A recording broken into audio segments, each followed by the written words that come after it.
అది ఒక్క సీట్ తప్ప ఇక్కడ హైదరాబాద్ పెరిఫెరల్ ఎక్కడ వీళ్ళకి ఒక సీట్ రాలే.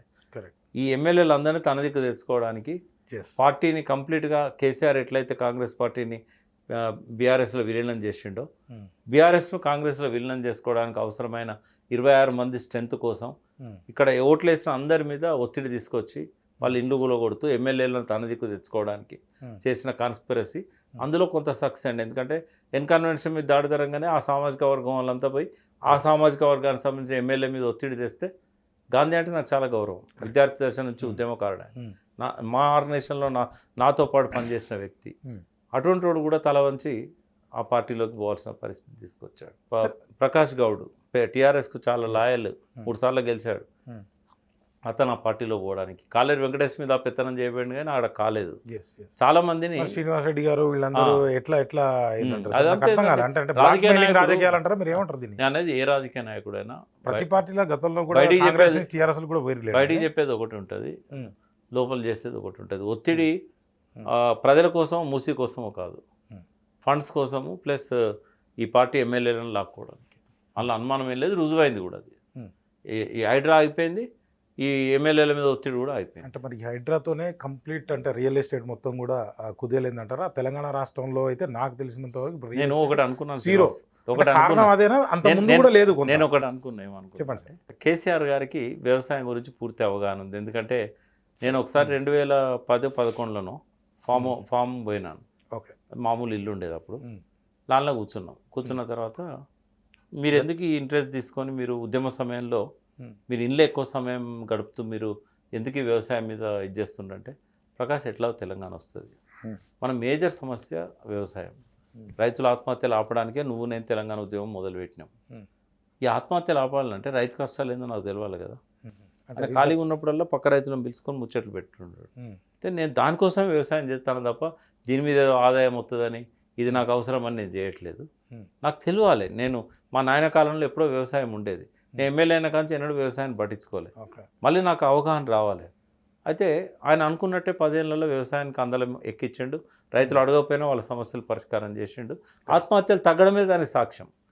బట్ రేవంత్ రెడ్డిని ఏమనుకున్నా అంటే, ఏది ఎట్లా ఉండని రేవంత్ రెడ్డి రియల్ ఎస్టేట్ మాత్రం అద్భుతంగా ముందుకు తీసుకెళ్తాడు. కానీ ఆయన జీవితమే అని ఉంది. ఆయన రూపాయి సంపాదన కాడ నుంచి ఇలా 100,000 కోట్ల సంపాదన వరకు మొత్తం రియల్ ఎస్టేట్. ఇప్పుడు లేదంటున్నా సార్ నేను.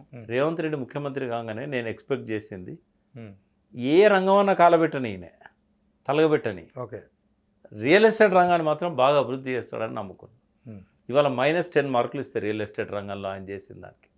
ఎవడన్నా రియల్ ఎస్టేట్ మీద ఆయన రియల్ ఎస్టేట్ ఆయన జీవితం, ఆయన అనుభవం. నేను మాట కూడా అన్నా, ఎక్కడ లోయలు ఉన్నాయి, ఎక్కడ నదులు ఉన్నాయి, ఎక్కడ వాగులు ఉన్నాయి, తెలంగాణ భూగర్భ స్వరూపం అంతా కేసీఆర్కి అర్థమవుతుంది, చెప్పగలుగుతాడు, కళ్ళు మూసుకొని చెప్పగలుగుతాడు. కరెక్ట్. కానీ నువ్వు సర్వే నెంబర్ చెప్తే ఓనర్ పేరు, బౌండరీసు, ఆ ల్యాండ్కున్న డిస్ప్యూట్ ఏంది మొత్తం చెప్పగలిగేటోడు రేవంత్ రెడ్డి హైదరాబాద్ సరౌండింగ్లో. అంటే ఈ సర్వే నెంబర్ల మీద రియల్ ఎస్టేట్లో రేవంత్ రెడ్డికి ఉన్నంత నాలెడ్జ్ హైదరాబాద్ నగరంలో ఎవ్వరికీ లేదు, ఏ రియల్ ఎస్టేట్ కంపెనీకి లేదు. అటువంటి వ్యక్తి రియల్ ఎస్టేట్ను అందలం ఎక్కిస్తాడు అనుకున్నాం, కానీ పాతాలని తొక్కేస్తాడు. తెలిసి తెలియక అమాయక మాటలతో. రీజన్ ఏమంటారు? ఎవడైనా ఒక్క శ్రీనివాస్, నీ దగ్గర గవర్నమెంట్లో డబ్బులు ఉన్నాయంటే ఎవడన్నా వచ్చి పెట్టుబడులు పెడతాడు. రావడమే అప్పుల కుప్ప చేసిండు, ఖజానా ఖాళీ అయిపోయింది, లంకె బిందెలు అనుకుంటే ఖాళీ కుండలు దొరికినాయి. ఇదా ముఖ్యమంత్రి మాట్లాడే మాట? ఇంకోటి, లంకె బిందెలు ఉంటాయా సెక్రటరియట్లో? ఆర్థిక పరిస్థితి మీద అవగాహన ఉన్నోడు ప్రతి నెల 1వ తారీఖు 5వ తారీఖు మధ్యలో పన్నులు వస్తాయి. ఆ పన్నులు వచ్చిన దాన్ని 5వ తారీఖు నుంచి 25వ తారీఖు దాకా ఖర్చు పెడతా ఉంటారు. ఎప్పటికప్పుడు వచ్చే ఆదాయం మళ్ళీ పోయే ఆదాయం. లంకె బిందెలు ఉంటాయి. 2, ఇది మౌలిక వసతులను పెంచడానికి, రకరకాల ప్రాజెక్టులను టేకప్ చేయడానికి డబ్బు ఉన్నదని నమ్మించాలన్నా, డబ్బు లేదని నమ్మించాలన్నా? ఉన్నదని నమ్మించేది. ఇప్పుడు నా ఎలక్షన్లో నిలబడే ముందు నా జేబు ఖాళీ అయిపోయింది, నాకు అప్పులు అయినా నాకు టికెట్ ఇవ్వండి అంటే ఎవరిని ఇస్తాడా? అప్పు తెచ్చైనా అకౌంట్లో చూపెట్టగలగాలి. మరి ఏ తెలివితో మాట్లాడండి ఆయన. అదే అట్లున్నది అంటే మూలిగా నక్క మీద తాటి పండు పడడం, గోరు చుట్టు మీద రోకడి పోవడానికి అంటారు, చూసినావా? కరెక్ట్. ఈ సామెత కరెక్ట్గా సరిపోయింది రేవంత్ రెడ్డికి. ఒక పక్క కుదేలైంది రియల్ ఎస్టేట్ అని అంటే హైడ్రా పట్టుకొచ్చిండు, మూసి పట్టుకొచ్చిండు. ఇప్పుడు ఎవరన్నా కొనాలంటే భయపడిపోతున్నారు.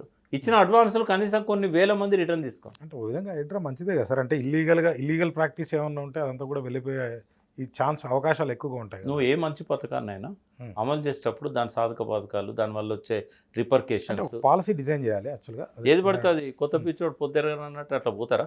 Hmm. నేను ఒకటి అడుగుతా ఒకటి, ఎస్ సార్, నేను ఇప్పుడు మీ ఛానల్లో ఒక మాట చెప్తే ఎస్ సార్, ఒక 50,000 కేసులు అయితే రేవంత్ రెడ్డి మీద, చెప్పండి. ఎఫ్టీఎల్ఏ లేదు కదా, బఫర్ జోన్ ఎట్లా డిసైడ్ అవుతుంది? ఎఫ్టీఎల్ ఎట్లా డిసైడ్ అవుతుంది? ఎఫ్టీఎల్ అంటే సార్ ఇప్పుడు లైక్ ఇప్పుడు వర్షం బాగా పెద్దగా వచ్చింది, వరద వచ్చినప్పుడు సపోజ్ నేను ఆ స్క్రీన్ దగ్గర ఉన్నప్పుడు అంతవరకు మునిగితే ఇంతవరకు ఒక పాయింట్ పెట్టుకుంటాం. దాని తర్వాత బఫర్ జోన్ అంటే ఒక 100 మీటర్స్. జనరల్ డెఫినేషన్ చెప్తాను, అంటే నాకు కామన్ మ్యాన్గా అంతే తెలుసు సార్, మీరు చెప్పాలి. అది తప్పు. అది మీరు చెప్పాలి. నీకున్న ఆలోచన తప్పు. అంతే, నాకు అంతవరకే తెలుసు. తప్పు అది. ఎట్లా డిఫైన్ చేస్తారు మరి? దానికి ఒక రికార్డు ఉంది 80-90 సంవత్సరాల నుంచి. ఓకే. ఎఫ్టీఎల్ ఎక్కడి నుంచి ఎక్కడి వరకు ఎఫ్టీఎల్ అనేది రికార్డు ఉంది. ఆ రికార్డ్ ఆధారంగా ఫీల్డ్ మీద వెరిఫై చేసి నోటిఫై చేయాలి. ఎఫ్టీఎల్ ఇంతవరకు, హైడ్రా ఇంత, అది మన బఫర్ జోన్ ఇంతవరకు. అన్నిటి బఫర్ జోన్ ఒకంత ఉండదు. ఇది 52 చెరువులకే డిసైడ్ అయింది జిహెచ్ఎంసీ.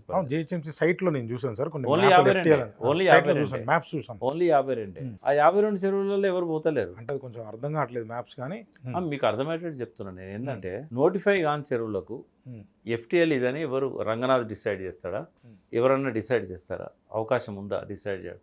హైకోర్టు కూడా అన్నది ముందు ఎఫ్టీఎల్ అని డిసైడ్ చేయండి, చేసినాక మీరు వాటి మీద పోండి అని అన్నాడు. ఓకే. అంటే ఇప్పుడు ఎక్కడైతే ఎఫ్టీఎల్ నిర్ధారణ కాకుండా కూలగొట్టిల్లో ఆ ప్రతి వ్యక్తి కేసు వేయచ్చు. డ్యామేజెస్ కూడా ప్రభుత్వం కట్టాల్సి వస్తుంది, గుర్తుపెట్టుకో. నువ్వు సుప్రీంకోర్టుకి అప్పీలు పోయినా కూడా, సుప్రీంకోర్టు అప్పీలు పోయినా కూడా దానికి కట్టాల్సిందే.